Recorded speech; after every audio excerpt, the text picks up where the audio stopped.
हरिद्वार में गंगा का पानी पीने लायक नहीं रहा। उत्तराखंड प्रदूषण कंट्रोल बोर्ड ने इसे अनसेफ बताया। हालांकि इस बीच जल संस्थान ने अपनी रिपोर्ट जारी की तो सियासत गर्मा गई। आखिर क्या है ये पूरा मामला, इस रिपोर्ट में देखिए। गंगा की स्वच्छता पर सियासत।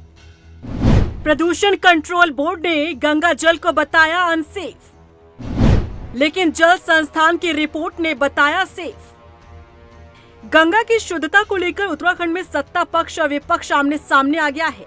दरअसल प्रदूषण नियंत्रण बोर्ड ने हाल ही में एक चौंका देने वाली रिपोर्ट जारी की, जिसमें सामने आया कि एसटीपी यानी कि सीवरेज ट्रीटमेंट प्लांट से निकलने वाले पानी को एनजीटी यानी नेशनल ग्रीन ट्रिब्यूनल के मानकों के अनुरूप नहीं पाया गया, जिस पर सवाल खड़े होने लगे। कांग्रेस ने एनजीटी की रिपोर्ट को आधार बनाते हुए सरकार के स्वच्छ गंगा के दावे पर सवाल खड़े किए, तो इसी बीच जल संस्थान ने अपनी रिपोर्ट जारी कर गंगा जल को सेफ बता दिया। वर्तमान में जो खबरें आ रही है कि यहाँ गंगा हरिद्वार में क्षेत्र में पानी की प्रदूषित है, ऐसा है, लेकिन एक मिस रिप्रेजेंटेशन ऑफ फैक्ट्स हैं। यहाँ पे हरिद्वार में 12 हमारे स्टेशन है, मॉनिटरिंग स्टेशन है।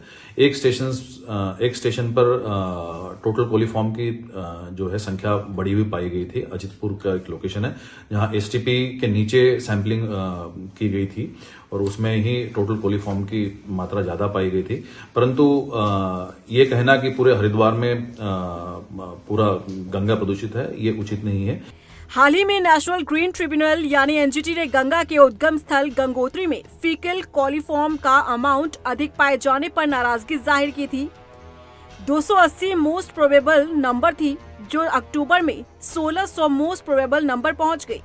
गंगोत्री में यह अमाउंट 540 से 920 एमपीएन है, तो वहीं बद्रीनाथ में यह अमाउंट 920 एमपीएन तक है।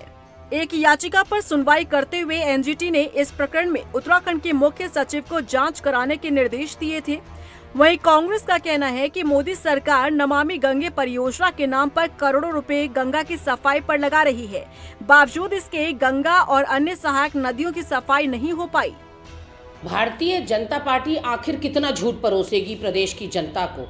आप एक तरफ देखिए कि 5 नवंबर 2024 को एक याचिका पे सुनवाई करते हुए एनजीटी ने ये कहा कि उत्तराखंड में जो गंगा का उद्गम है उसी में इतने नाले और गटर का पानी मिलावट है कि संबंधित अधिकारियों पर आपराधिक मुकदमा और उनके ऊपर एफआईआर दर्ज करने तक की बात एनजीटी ने कही।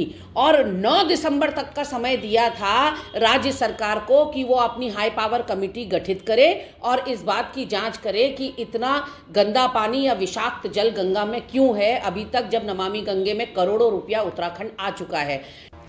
वहीं बीजेपी कांग्रेस के बयानबाजी को हिंदू विरोधी बता रही है। मनवीर चौहान का कहना है कि मां गंगा के प्रति करोड़ों लोगों की आस्था है और कांग्रेस के द्वारा उस पर भ्रामक प्रचार किया जा रहा है।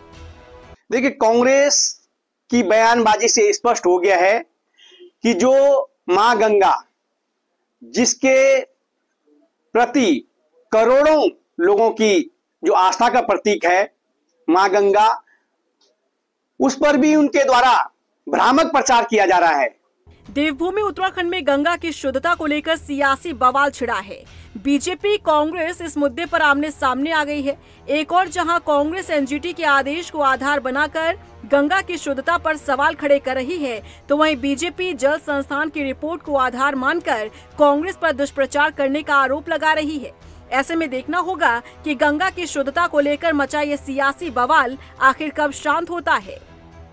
रफ्तार मीडिया के लिए देहरादून से सुशांत सिंह के साथ ब्यूरो रिपोर्ट।